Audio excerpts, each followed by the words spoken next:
प्रिय विद्यार्थियों नमस्कार। आपका Hindi Gurukul pro YouTube channel में स्वागत है। आज हम उत्तर प्रदेश एलटी ग्रेड सहायक अध्यापक के हिंदी की प्रश्नोत्तरी 9 के अंतर्गत संपूर्ण विषयों पर आधारित प्रैक्टिस सेट के 120 प्रश्नों को आप व्याख्यात्मक हल करेंगे। प्रिय विद्यार्थियों एवं भाई बहन जो अभी तक सब्सक्राइब नहीं किए हैं तो चैनल को सब्सक्राइब कर लें और लाइक की बटन ज़रूर दबा दें, क्योंकि वीडियो आप लोग देखते हैं लाइक का बटन दबाना भूल जाते हैं। चलिए हम चलते हैं प्रश्न नंबर 1। प्रश्न नंबर 1 क्या कह रहा है कि कामदेव का परिभाषी शब्द कौन सा है? बताइए, कामदेव का परिभाषी शब्द कौन सा इसमें से है? तो कामदेव का परिभाषी शब्द हो जाएगा मनोज। मनोज किसका परिभाषी है? कामदेव का। सी ऑप्शन सही हो जाएगा। प्रश्न नंबर चलते हैं 2। प्रश्न नंबर 2 क्या कर रहा है? निम्नलिखित में यौगिक शब्द छांटिए। बताइए, यौगिक शब्द जो दो शब्दों से मिलकर बनता है वही यौगिक शब्द होता है।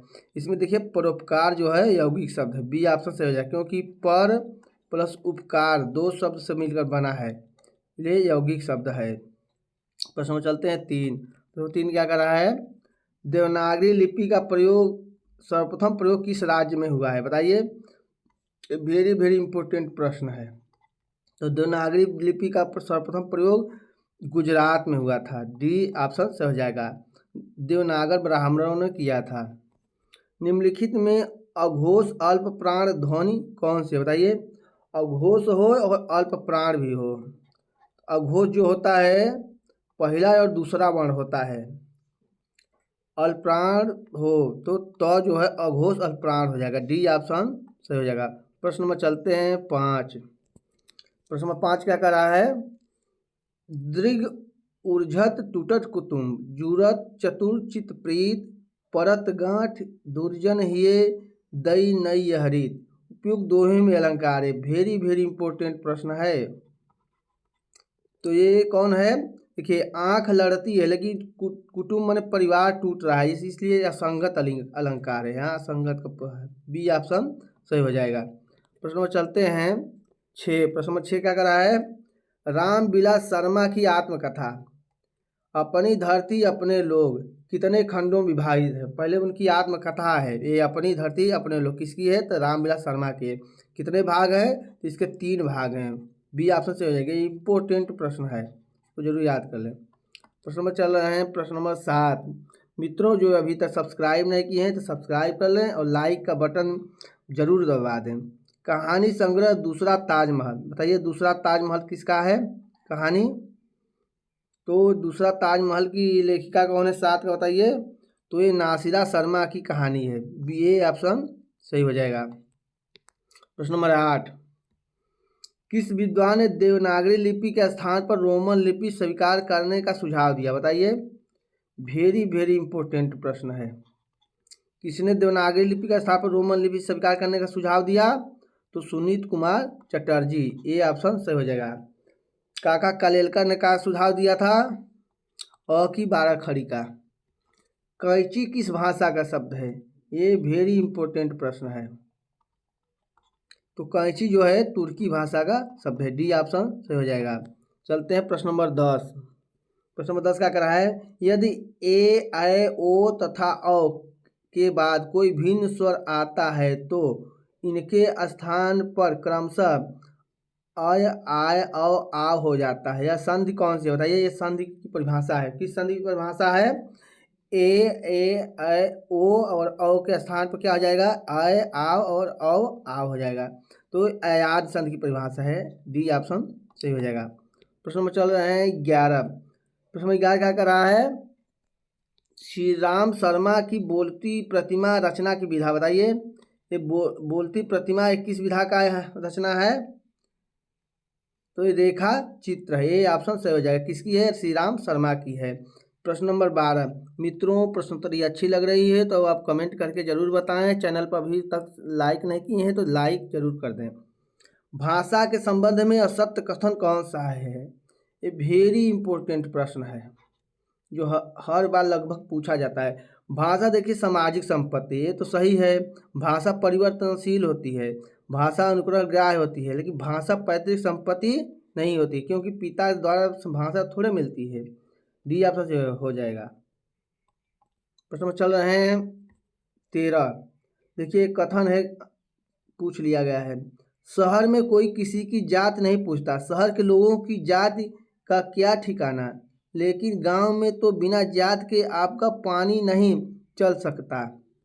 यह कथन किस रचना से लिया गया है? तो यह कथन लिया गया है मैला आंचल से। डी ऑप्शन से हो जाएगा। ये प्रथम आंचलिक उपन्यास माना जाता है। किसका है? तो फरीश्वरनाथ रेणु का उपन्यास है। प्रश्न नंबर 14। प्रश्न नंबर 14 क्या कर रहा है?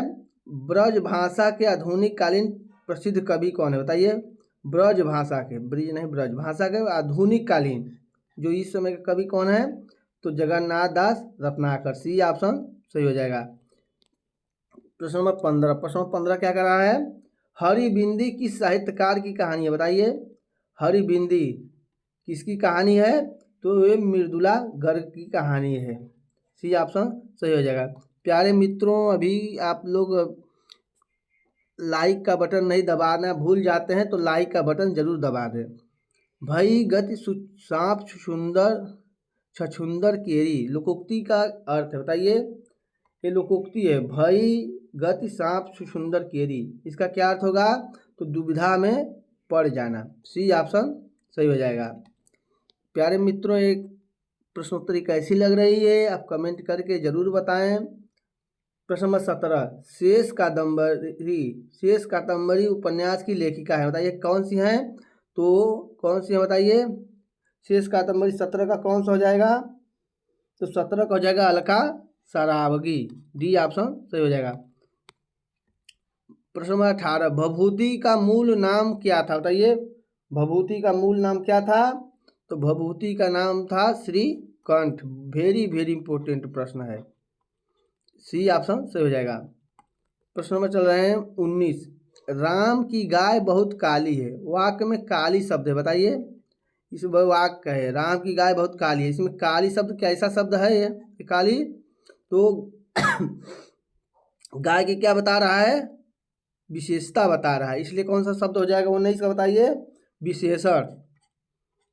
सी ऑप्शन सही हो जाएगा। प्रश्न नंबर चल रहे हैं 20। पंक्ति है कविता की, प्रिय स्वतंत्र रव अमृत मंत्र रव। पंक्ति वाली कविता का संबंध है। बताइए किसकी ये कविता है? प्रिय स्वतंत्र रव अमृत मंत्र रव, भारत में भर दे वरदे वीणा वादनी वरदे। किसकी कविता है? तो सूर्यकांत त्रिपाठी निराला की कविता है। डी ऑप्शन सही हो जाएगा। प्रश्न नंबर देखिए 21। प्रश्न नंबर 21 क्या कर रहा है? उत्तर प्रदेश सरकार द्वारा गठित लिपि सुधार परिषद की 28-29 नवंबर 1953 को हुई बैठक की अध्यक्षता की थी। बताइए किसने किया था? जो उत्तर प्रदेश में लिपि सुधार परिषद की जो 1953 में बैठक हुई थी उसकी अध्यक्षता तत्कालीन उपराष्ट्रपति डॉक्टर सर्वपल्ली राधाकृष्णन ने किया था। बी ऑप्शन सही हो जाएगा। प्रश्न नंबर 22। देवनागरी लिपि का विकास माना जाता है। बताइए किससे विकास माना जाता है देवनागरी लिपि का? तो ब्राह्मी लिपि से देवनागरी लिपि का विकास माना जाता है। सी ऑप्शन से हो जाएगा। वेरी इंपॉर्टेंट प्रश्न है। प्रिय मित्रों, चैनल पर नए हैं तो चैनल को सब्सक्राइब करें और लाइक करना ना भूलें। देखिए प्रश्न नंबर दे रहा है सूची 1 से सूची 2 का मिलान करना है। देखिए संकल्प। संकल्प बताइए कैसा शब्द है? तो संकल्प जो है तत्सम शब्द है। संकल्प जो है तत्सम शब्द। मैं तत्सम शब्द की ट्रिक बताया हूँ, जिसपे ये अनुस्वार आता है वो तत्सम होता है। सूरज, सूरज कैसा शब्द है? तो तद्भव शब्द है। और देखिए काका कैसा शब्द है? तो देसी शब्द, जो देसी में काका कहा जाता है। मोटर कैसा शब्द है? विदेशी शब्द है। देखिए ए का हो गया 3 और बी का हो गया 1। देखिए ए का 3 और बी का 1। देखिए सी ऑप्शन में हो जाएगा। प्रश्न में चलते हैं। ऐसा LTGIC में कूट लगाने वाला प्रश्न देता है तो आप अच्छी तरीके से कूट लगाना जान जाए। प्रश्न नंबर 24। निम्न में से कौन सी रचना महादेवी वर्मा की नहीं है? बताइए कौन सी रचना महादेवी वर्मा की नहीं है? तो जो आंगन के पार द्वार ही महादेवी वर्मा की नहीं है। किसकी रचना है? तो अज्ञेय की रचना है।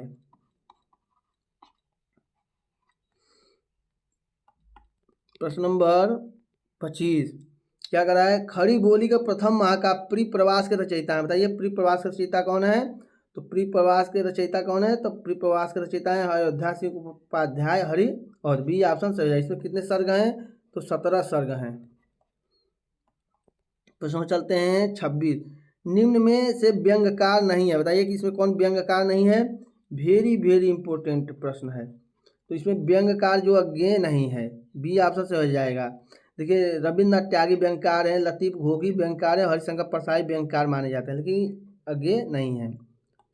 प्रश्न नंबर 27। देवेंद्र सत्यार्थी के संस्मरण का नाम बताइए, इसमें कौन सा संस्मरण देवेंद्र सत्यार्थी का है। तो रेखाएं बोल उठी देवेंद्र सत्यार्थी संस्मरण, सी ऑप्शन सही हो जाएगा। प्रश्न नंबर चलते हैं 28।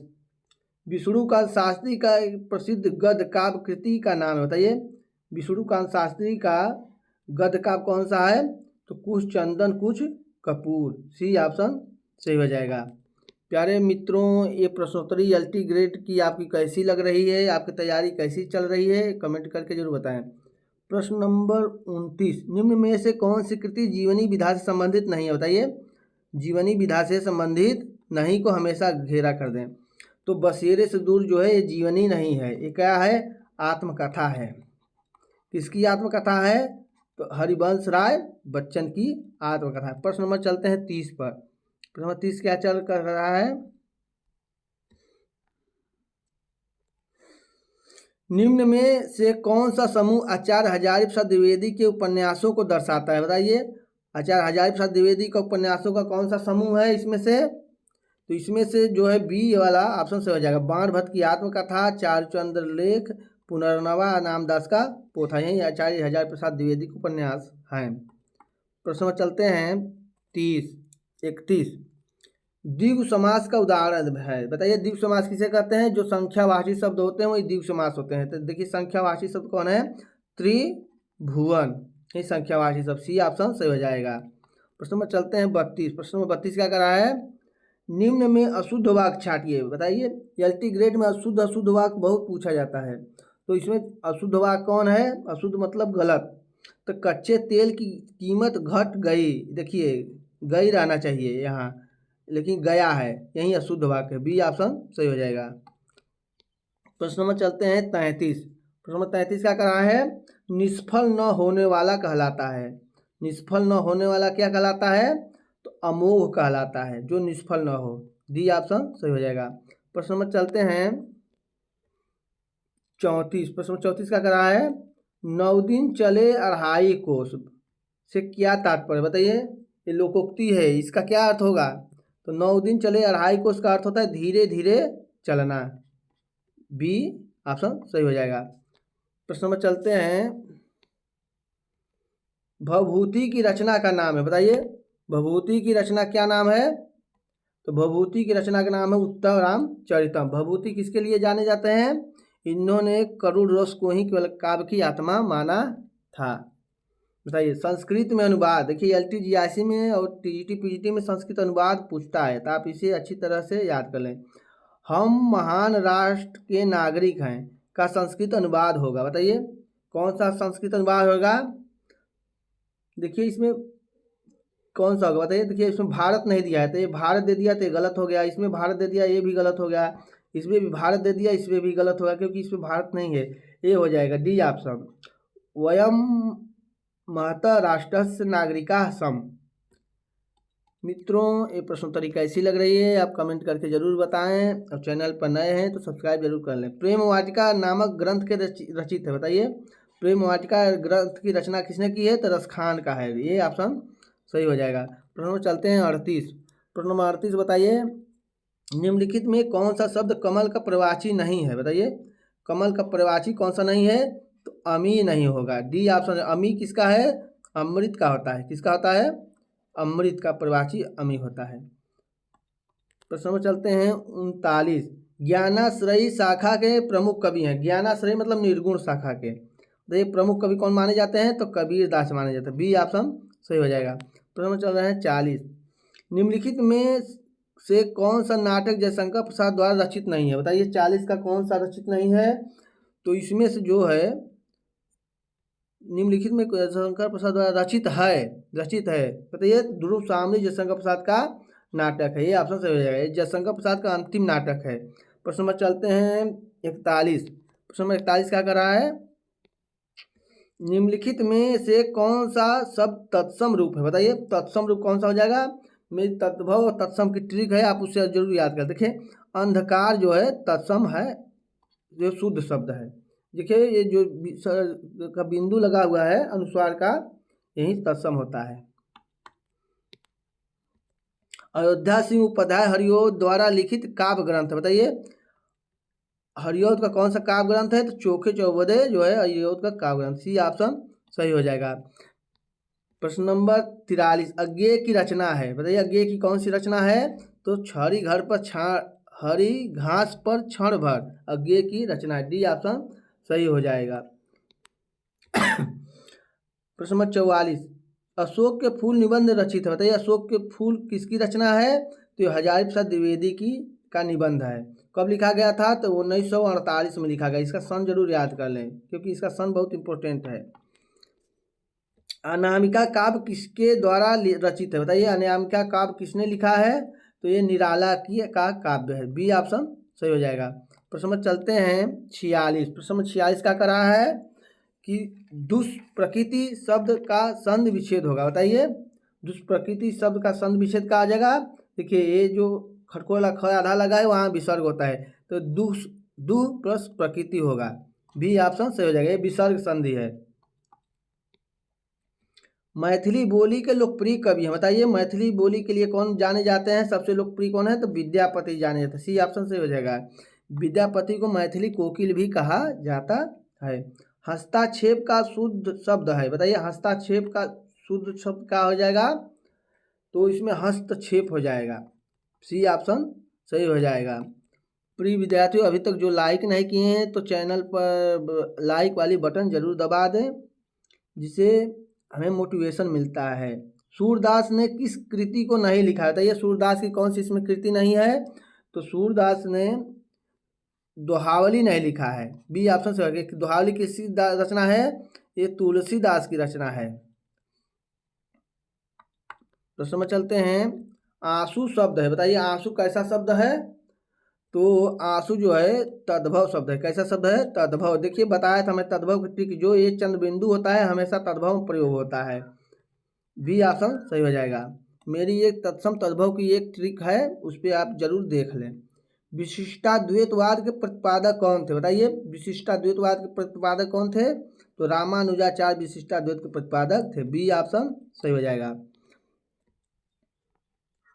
निम्नलिखित में से किसने पुष्ट मार्ग की स्थापना की?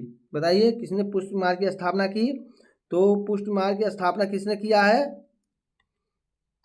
तो किसने किया है? तो वल्लभाचार्य ने पुष्ट मार्ग की स्थापना की है, बी ऑप्शन सही हो जाएगा। प्रश्न नंबर 53, आनंद कादम्बिनी के संपादक कौन थे? बताइए आनंद कादम्बिनी जो पत्र था उसके संपादक कौन थे? वेरी वेरी इंपॉर्टेंट है। तो बद्रीनाथ चौधरी प्रेमघन जो आनंद कादम्बिनी का संपादक, सी ऑप्शन सही हो जाएगा। ये पत्र कहाँ से निकलता था?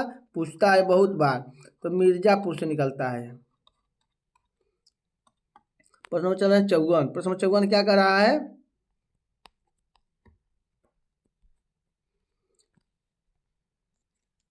निम्नलिखित में कौन सा कवि अष्टछाप का कवि नहीं था? बताइए इसे अष्टछाप का कवि कौन नहीं है? तो इसमें हरि व्यासदेव अष्टछाप का कवि नहीं है, सी ऑप्शन सही हो जाएगा। प्रश्न नंबर चल रहे हैं 55, बादल राग के रचयिता है, बताइए बादल राग किसकी रचना है? तो बादल राग किसकी रचना है? तो बादल राग जो है निराला की रचना है, सी ऑप्शन सही हो जाएगा।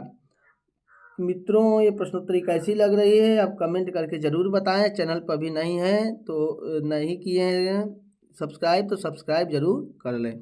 प्रश्न नंबर 56 क्या करा है? डॉक्टर हरिवंश राय बच्चन की कृति क्या भूलूं क्या याद करूं किस विधा में लिखी गई यह प्रतिनिधि गद्य कृति है? बताइए क्या भूलूं क्या याद करूं किस विधा की रचना है?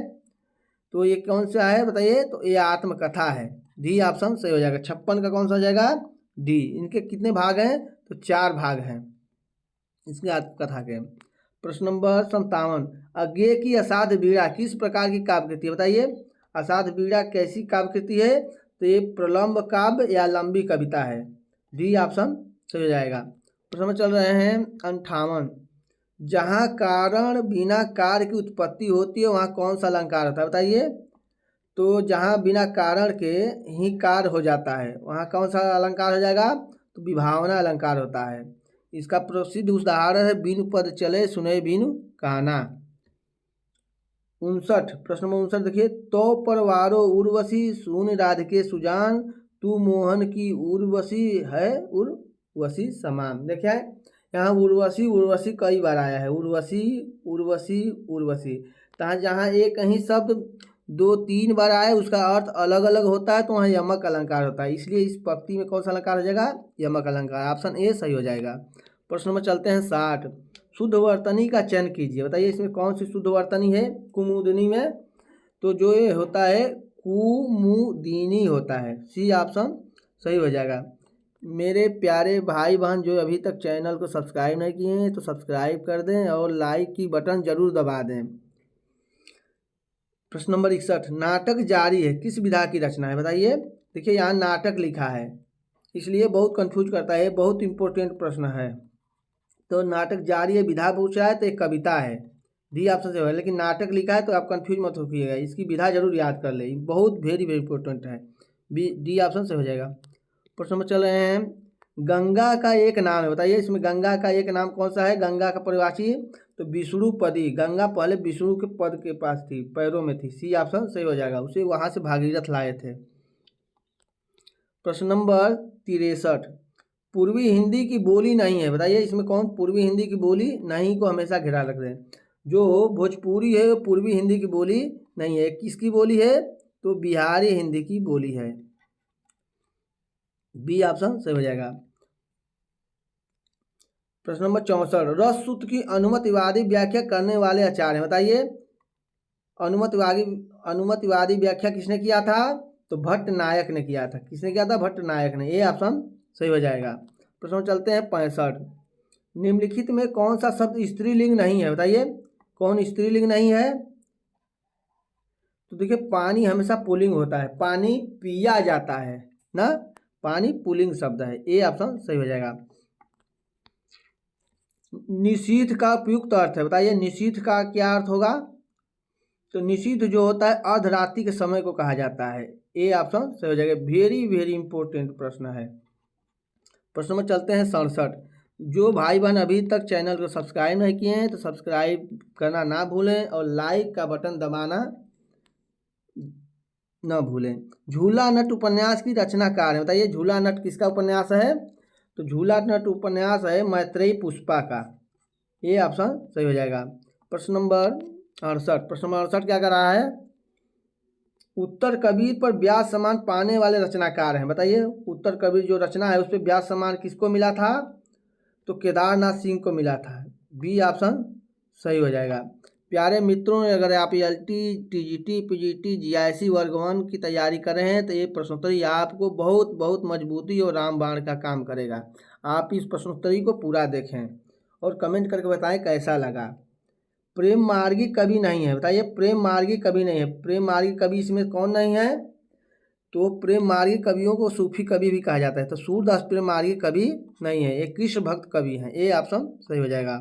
प्रश्न नंबर चलते हैं 70, देखिए सही युग्म का चयन कीजिए, इसमें कौन सा सही है, तो जो है दुबला पतला लड़का यही सही है, सी ऑप्शन से हो जाएगा।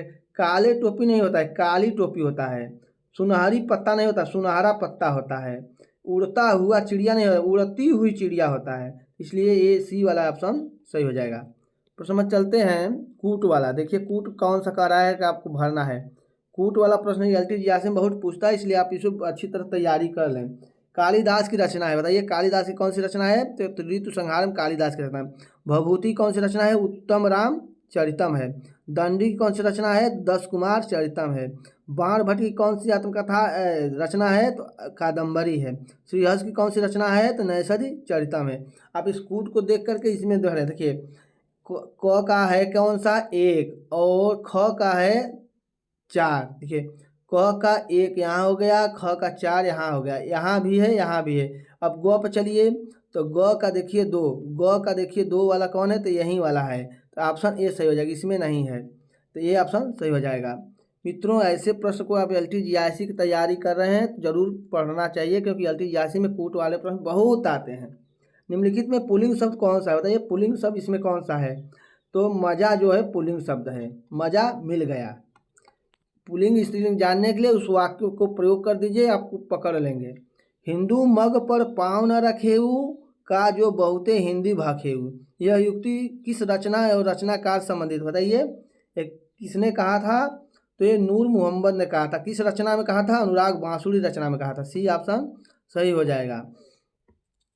प्रश्न नंबर 74, सबसे बड़ा सिपहिया के रचनाकार हैं, बताइए सबसे बड़ा सिपहिया एक रचना है, उसके रचनाकार कौन है, तो वीरेंद्र जैन है। ये ऑप्शन सही हो जाएगा। प्रश्न नंबर चलते हैं 75, जब हम प्रीत उदारता और भल मन साहत का बर्ताव करते हैं तब भी वे यही समझते हैं कि हम उनसे घृणा कर रहे हैं और हम चाहे उनका जितना ही उपकार करें बदले में हमें अपकार ही मिलता है। यह कथन किस निबंध से लिया गया है। देखिए 1-2 प्रश्न जरूर अंदर से पूछा जाता है, तो आप किस निबंध से लिया गया है बताइए 75 का। तो इसका ऑप्शन है इसमें से ईर्ष्या तू न गई मेरे मन से निबंध से लिया गया। सी ऑप्शन सही हो जाएगा। प्रश्न नंबर 76, जो मेरे भाई बेरोजगार हैं, जो मेरे भाई बहन गांव शहर से दूर हैं, जो तैयारी नहीं कर पाते हैं, उनके लिए मेरी ये प्रश्नोत्तरी समर्पित है। आप जरूर अपने को हौसला रखिए, आपको जरूर अच्छे से अच्छे कंटेंट मिलेंगे जो आप अच्छी तैयारी करके ये अपना परचम लहरा सकते हैं, एक अच्छी नौकरी पा सकते हैं। प्रश्न नंबर 76 का है उपेंद्र नाथ अस्क रचित जोंक। देखिए जोंक किस प्रकार की एकांकी है, जो क्या है एकांकी है, किसकी है, उपेंद्र नाथ अस्क की है। कैसी एकांकी है, तो ये सामाजिक एकांकी है, ये समाज पे व्यंग किया गया है जोंक के बहाने। बी ऑप्शन सही हो जाएगा। प्रश्न में चलते हैं 77, छायावाद की पहली रचना मानी जाती है। ये वेरी इंपॉर्टेंट प्रश्न है। छायावाद की पहली रचना कौन सी है, तो झरना है। डी ऑप्शन जो है किसकी है, तो जयशंकर प्रसाद की है। कब लिखी गई, तो 1918 ईस्वी में लिखी गई है। मित्रों जो व्याख्यात्मक प्रश्नोत्तरी हो रही है कैसी लग रही है, आप कमेंट करके जरूर बताएं। प्रश्न नंबर 78, निम्नलिखित वाक्यों में क्रिया विशेषण युक्त वाक्य कौन सा है, बताइए क्रिया विशेषण युक्त वाक्य कौन सा है जिसमें क्रिया विशेषण हो। तो लड़का रोते रोते, देखिए रोते रोते यही क्रिया विशेषण है। सी ऑप्शन सही हो जाएगा, लड़का रोते रोते घर पहुंचा। प्रश्न नंबर 79, वियोगी हरि का वास्तविक नाम। वियोगी हरि का वास्तविक नाम क्या था, तो हरि प्रसाद द्विवेदी था। हरि प्रसाद द्विवेदी था। बी ऑप्शन सही हो जाएगा। प्रश्न नंबर चलते हैं 80। प्रश्न नंबर 80 क्या कर रहा है, भारतीय भाषा परिषद कोलकाता द्वारा प्रकाशित पत्रिका है, बताइए भारतीय भाषा परिषद कहाँ पर है, कोलकाता में है। उसके द्वारा प्रकाशित पत्रिका कौन थी, वागार्थ थी। डी ऑप्शन सही हो जाएगा। प्रश्न में चलते हैं 81, भारतीय नारी की समस्याओं को आधार बनाकर महादेवी वर्मा ने कौन सा ग्रंथ लिखा, बताइए नारी की समस्याओं पर महादेवी वर्मा ने कौन सा ग्रंथ लिखा है, तो श्रृंखला की कड़ियाँ लिखी हैं। बी ऑप्शन सही हो जाएगा। मेरे मित्र भाई बहन आप अभी तक चैनल को सब्सक्राइब नहीं किए हैं तो सब्सक्राइब कर लें और बेल आइकन को ऑन जरूर कर दें और एक लाइक की बटन दबाकर जरूर बताएं। स्त्री विमर्श का उद्देश्य बताइए। बहुत से लेखकों ने स्त्री विमर्श पर लिखा है, उसका अर्थ क्या है, तो स्त्री अस्मिता की खोज सही है, पुरुष प्रभुत्व का विरोध ये भी सही है, स्त्रियों की रचनशीलता की परंपरा की पहचान ये भी सही है, उपयुक्त सभी सही है। डी ऑप्शन सही हो जाएगा, यही उसका उद्देश्य था। प्रश्न नंबर चलते हैं 83, हिंदी में गति काव्य नहीं है गीत काव्य है, यहाँ गलती दिया है, यहाँ गीत काव्य रहना चाहिए, गीत काव्य। गीत नाट्य परंपरा का प्रथम रचना, इनमें से रचनाकार हैं, बताइए गीत नाट्य परंपरा की प्रथम रचना जो होती है इंपॉर्टेंट होती है, इम्पोर्टेंट है, तो ये करुणालय है। किसका है, जयशंकर प्रसाद ने ये प्रथम गीत नाट्य लिखा था, जयशंकर प्रसाद ने करुणालय नाम से। प्रश्न चलते हैं 84, हिंदी शब्दानुशासन ग्रंथ के रचनाकार हैं, बताइए हिंदी शब्दानुशासन किसका ग्रंथ है, तो ये किशोरी दास वाजपेयी का ग्रंथ है। सी ऑप्शन सही हो जाएगा, ये व्याकरण ग्रंथ है। भला मैं क्या कर सकता हूँ, वाक्य में भला शब्द है, बताइए ये भला का क्या अर्थ होगा इस वाक्य में, तो भला जो है क्या है 85 का बताइए क्या शब्द है? तो अव्यय है। डी ऑप्शन सही है। देखिए अव्यय का अर्थ होता है जिसका कोई बदलाव न हो। प्रश्न नंबर 86, बोलगा से गंगा तक किसकी रचना है? बताइए, बोलगा से गंगा तक किसकी रचना है? ये राहुल सख्तायन की रचना है। कौन सी विधा है? कहानी है। कौन सी है? कहानी है। प्रश्न नंबर 87, इनमें से कौन सा समूह आचार्य रामचंद्र शुक्ल की रचनाओं को दर्शाता है? बताइए, रामचंद्र शुक्ल के रचना इसमें से कौन सी है?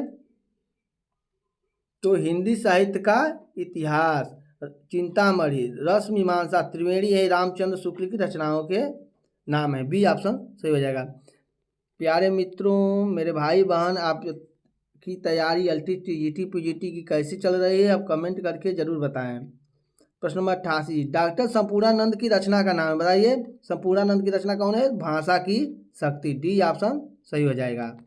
प्रश्न में चलते हैं 89, कौन सी कृति मोहन राकेश की नहीं है? बताइए, मोहन राकेश की नहीं है तो ये कन्यादान जो है मोहन राकेश की कृति नहीं है। बी ऑप्शन सही हो जाएगा। किसकी कृति है? तो ये सरदार पूर्ण सिंह की कृति है। दृश्य काव्य की विधा है। देखिए दृश्य काव्य में आता है, पूछता है, दृश्य काव्य में नाटक आता है जिसे हम देखते भी हैं और सुनते भी हैं। ए ऑप्शन सही हो जाएगा। प्रश्न नंबर 91, वेरी वेरी इंपॉर्टेंट है। शब्दार्थों सहितम काव्यम परिभाषा किसके द्वारा दी गई है? बताइए, तो ये आचार्य भामह के द्वारा दी गई है। सी ऑप्शन सही हो जाएगा। प्रश्न नंबर चलते हैं 92, क्या कर रहा है? नहुस, नहुस नाटक के लेखक बाबू गिरधर दास का भारतेंदु हरिश्चंद्र से क्या संबंध है? वेरी वेरी इंपॉर्टेंट प्रश्न है। देखिए नहुस नाटक किसने लिखा? तो बाबू गिरधर दास ने लिखा है। भारतेंदु हरिश्चंद्र के क्या ये लगते थे? तो पिता लगते थे। ए ऑप्शन सही हो जाएगा।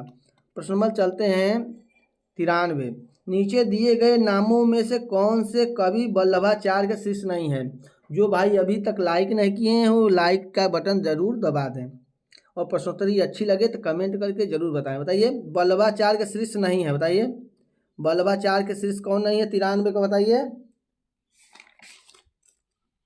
तो इसमें चतुर्भुज दास जो है वल्लभाचार्य के शिष्य नहीं है। ये किसके शिष्य है? विठल नाथ के शिष्य है। ए ऑप्शन सही हो जाएगा। प्रश्न में चलते हैं 94, 94 का करा है प्रत्यारोपण। बताइए, प्रत्यारोपण का क्या संधि विच्छेद बनेगा? देखिए यहाँ ई की मात्रा है, छोटी की मात्रा है, ई का य बन जाता है तो प्रत्यारोपण हो जाएगा। कौन सी संधि हो जाएगी? यौन संधि हो जाएगी। अजायब घर है। बताइए, बताइए कैसा शब्द है अजायब घर? जो दो भाषाओं से मिलकर बनता है उसे संकर शब्द कहते हैं। देखिए अजायब प्लस घर मिलकर बना है दो भाषा से, तो ये संकर शब्द है। डी ऑप्शन सही हो जाएगा। प्रश्न में चलते हैं 96, प्रश्न में 96 क्या कर रहा है? दंडी के काव्यशास्त्री ग्रंथ का नाम है। बताइए, ये वेरी वेरी इंपॉर्टेंट है। तो काव्यादर्श दांडी की रचना है। सी ऑप्शन सही हो जाएगा। प्रश्न में चलते हैं 97, प्रश्न में 97 क्या कर रहा है? दैत्य प्लस अरि है, दैत्यारी एक उदाहरण। बताइए किस संधि का उदाहरण है? दैत्य प्लस अरि। देखिए अ इसमें से निकल जाएगा, इसमें से बराबर आ हो जाता है। क्या हो जाता है? आ। तो दैत्यारी हो जाएगा, स्वर संधि का उदाहरण है। बी ऑप्शन सही हो जाएगा। प्रश्न नंबर चलते हैं 98, कह प्लस अपी का संधि होगी। बताइए, कह प्लस अपी का क्या होता है? देखिए यहाँ विसर्ग है, विसर्ग किस में बजा जाता है? इसमें बजा जाता है, को अप होगा। डी ऑप्शन सही हो जाएगा। प्रश्न में चलते हैं 99, राम दशरथ के पुत्र थे का संस्कृत मूल है। बताइए, संस्कृत अनुवाद क्या होगा? ऐसे प्रश्न LT TGT PGT में बहुत पूछे जाते हैं। तो राम दशरथ के पुत्र से क्या हो जाएगा? 99 का बताइए। तो 99 का हो जाएगा राम दशरथ से पुत्र आसीत। ये ऑप्शन सही हो जाएगा, राम दशरथ पुत्र आसीत। प्रश्न नंबर 100, ज्ञानी भी सार्धम कदाप न दूहते का अनुवाद है। बताइए, इसका अनुवाद क्या हो जाएगा? ज्ञानियों के साथ कदापि बैर नहीं रखनी चाहिए। कौन सा हो जाएगा? बताइए 100 का कौन सा हो जाएगा? तो डी ऑप्शन सी ऑप्शन सही हो जाएगा। सी ऑप्शन सही, ज्ञानियों के साथ कभी भी बैर नहीं करना चाहिए। प्रश्न में चलते हैं 101, निम्नलिखित में कंठ ध्वनियाँ कौन सी? बताइए, अकुह विसर्जनियाम कंठा। तो क ख जो है एक कंठ ध्वनियाँ है। ये ऑप्शन सही हो जाएगा। प्यारे मेरे भाई बहन एवं विद्यार्थियों जो अभी तक सब्सक्राइब नहीं किए हैं तो चैनल को सब्सक्राइब कर ले। नीचे दिए गए विकल्पों में से तत्सम शब्द का चयन करें। बताइए इसमें कौन सा तत्सम शब्द है? तो गोधूम जो है तत्सम शब्द, बी ऑप्शन सही है। इसका तद्भव क्या आता है? गेहूं का, गेहूं होता है तद्भव। प्रश्न नंबर 103, प्रश्न नंबर 103 क्या कर रहा है? नीचे दिए गए विकल्पों में से तद्भव शब्द का चयन करिए। बताइए तद्भव और तत्भव में एक ट्रिक बताया था आपको, उसको जरूर देख लेना चाहिए। जो तद्भव होता है, देखिए ये चंद बिंदु होता है, हमेशा तद्भव होता है, तो इसी से ट्रिक से जान जाइए, बी ऑप्शन सही हो जाएगा। मेरा तत्भव और तत्सम का ट्रिक वाला वीडियो देखकर जरूर कमेंट करके बताएं। शैतान की आंत का अर्थ है। बताइए शैतान की आंत का क्या अर्थ है? तो बहुत लंबी वस्तु को ही शैतान का आंत कहते हैं, सी ऑप्शन सही हो जाएगा। प्रश्न नंबर चलते हैं 105, प्रश्न नंबर 105, निम्नलिखित में से कौन सा नाटक जयशंकर प्रसाद द्वारा रचित नहीं है? बताइए कौन सा जयशंकर प्रसाद की रचना नहीं है? तो करबला जो है जयशंकर प्रसाद की रचना नहीं है, सी ऑप्शन। किसका रचना है? प्रेमचंद का नाटक है।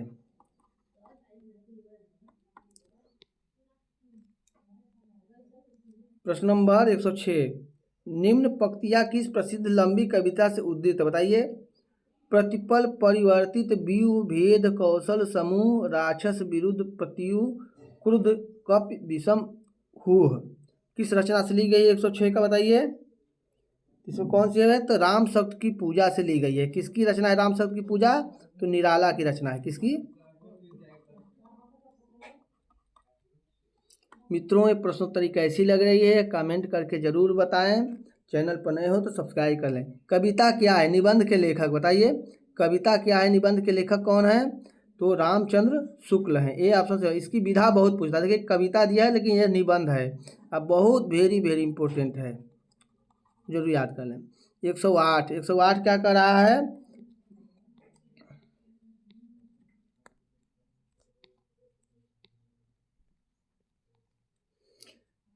वर्ष 1954 में प्रकाशित नई कविता पत्रिका के संपादक थे। बताइए नई कविता पत्रिका के संपादक कौन थे? तो जगदीश चंद्र गुप्त थे, डी ऑप्शन से। कब प्रकाशित हुई? तो 1954 में प्रकाशित हुई। वेरी वेरी इंपॉर्टेंट प्रश्न है मित्रों, जो इंपॉर्टेंट कह रहे हैं वो जरूर आप याद कर लें। चांद का मुंह टेढ़ा का रचयिता है। बताइए चांद का मुंह टेढ़ा कविता किसकी है? तो चांद का मुंह टेढ़ा गजानन माधव मुक्तिबोध की रचना है, बी ऑप्शन सही हो जाएगा। प्रश्न में चलते हैं 110, केदारनाथ सिंह किस सप्तक के संकलित कवि है? तो केदार कीर्ति सिंह हैं, तीसरा सप्तक के कवि हैं, सी ऑप्शन सही हो जाएगा। पंकज शब्द निम्न में से किसके संबंधित है? बताइए पंकज, देखिए पंक माने होता है कीचड़, ज माने जन्म लेने वाला, अर्थात क्या होता है इसका अर्थ? कमल। तो ये कौन सा हो जाएगा? जो पर्यायवाची होते हैं पंकज का कौन सा हो जाएगा? तो योग रूढ़ शब्द है। कैसा है? योग रूढ़ शब्द है, सी ऑप्शन सही हो जाएगा। प्रश्न में चलते हैं 112, संघ की राजभाषा हिंदी और लिपि देवनागरी होगी, यह संविधान का किस अनुच्छेद में वर्णित है? बताइए ये वेरी वेरी इंपॉर्टेंट प्रश्न है। तो संविधान के अनुच्छेद 343 में लिखा गया है। प्रश्न नंबर चलते हैं 113, हिंदी का पहला समाचार पत्र कब और कहाँ से प्रकाशित हुआ? बताइए पहला समाचार पत्र किसका है? हिंदी का। अब कब और कहाँ से प्रकाशित हुआ? तो कलकत्ता से प्रकाशित हुआ। कब? 1826 ईस्वी में, ये ऑप्शन सही हो जाएगा। प्यारे विद्यार्थियों एवं भाई बहनों जो अभी तक सब्सक्राइब नहीं किए हैं सब्सक्राइब कर लें और बेल आइकन को ऑन कर दें। उपाय वहीं सही होता है जिसका लोहा विरोधी भी माने, इसके लिए लोकोक्ति है। बताइए 114 का कौन सा हो जाएगा? तो जादू वहीं जो सिर चढ़ बोले, इसका अर्थ हो जाएगा, सी ऑप्शन सही हो जाएगा। चलते हैं प्रश्न नंबर 115, प्रश्न नंबर 115 क्या कर रहा है? निम्नलिखित में कौन सी रचना पुष्पदत्त की नहीं है? बताइए कौन सी रचना पुष्पदत्त की नहीं है इसमें से? तो पुष्पदत्त की रचना पौंचर्यू नहीं है, डी ऑप्शन से। किसकी रचना है? तो स्वयंभू की रचना है। प्रश्न चलते हैं 116, दुख सुख और दुख के बीच लगने वाला ये चिन्ह कैसा चिन्ह है? बताइए इसे, इस चिन्ह को क्या कहते हैं? एक चिन्ह से बहुत प्रश्न, एक प्रश्न जरूर पूछता है। ये योजक चिन्ह है। कौन सी चिन्ह है? ये योजक चिन्ह है। जो दो शब्दों को जोड़ता है वो योजक है। सुख है और दुख इसका अर्थ होगा। बी ऑप्शन सही हो जाएगा। प्रश्न नंबर 117, जिनमें जानने की इच्छा हो के लिए एक शब्द होगा। बताइए, जिनमें जानने की इच्छा हो तो उसे जिज्ञासु कहते हैं। डी ऑप्शन से होगा। वेरी वेरी इंपॉर्टेंट है मित्रों। ये प्रश्नोत्तरी कैसी लग रही है आप कमेंट करके जरूर बताएं। 118, अज्ञेय का पूरा नाम है। बताइए, अज्ञेय का पूरा नाम क्या है? तो इनका पूरा नाम है सच्चिदानंद हीरानंद वात्स्यायन अज्ञेय कहा जाता है। सी ऑप्शन सही हो जाएगा। प्रश्न नंबर 119, निम्नलिखित शब्दों में से किस शब्द में उपसर्ग नहीं है? बताइए, किस शब्द में उसमें उपसर्ग नहीं है? उपसर्ग जो होता है आगे लगता है, लेकिन उपसर्ग नहीं है, मतलब प्रत्यय पूछ रहा है। देखिए, सुपसर्ग है, इसमें भी सुपसर्ग है। देखिए, उपसर्ग है, लेकिन मिलान में कोई उपसर्ग नहीं है। ए ऑप्शन सही हो जाएगा। पी विद्यार्थियों, अभी तक जो सब्सक्राइब नहीं किए हैं तो सब्सक्राइब कर लें और लाइक जरूर करें। प्रश्न नंबर चलते हैं 120। आज की प्रश्नोत्तरी का अंतिम प्रश्न है, स्फूर्ति शब्द का तद्भव शब्द है। बताइए, स्फूर्ति शब्द का क्या तद्भव होगा? तो फूर्ति होगा। सी ऑप्शन सही होगा। फिर विद्यार्थियों, ये प्रश्नोत्तरी कैसी लगी आप कमेंट करके जरूर बताएं। चलते चलते जरूर चैनल को लाइक के बटन दबाना ना भूलें। अभी तक जो सब्सक्राइब नहीं किए सब्सक्राइब जरूर कर दें। अंत में माँ भारती हिंदी को नमन करते हुए लेता हूँ विदा आपसे। नमस्कार, जय हिंद, जय भारत। आप वीडियो देखें इसके लिए बहुत बहुत धन्यवाद।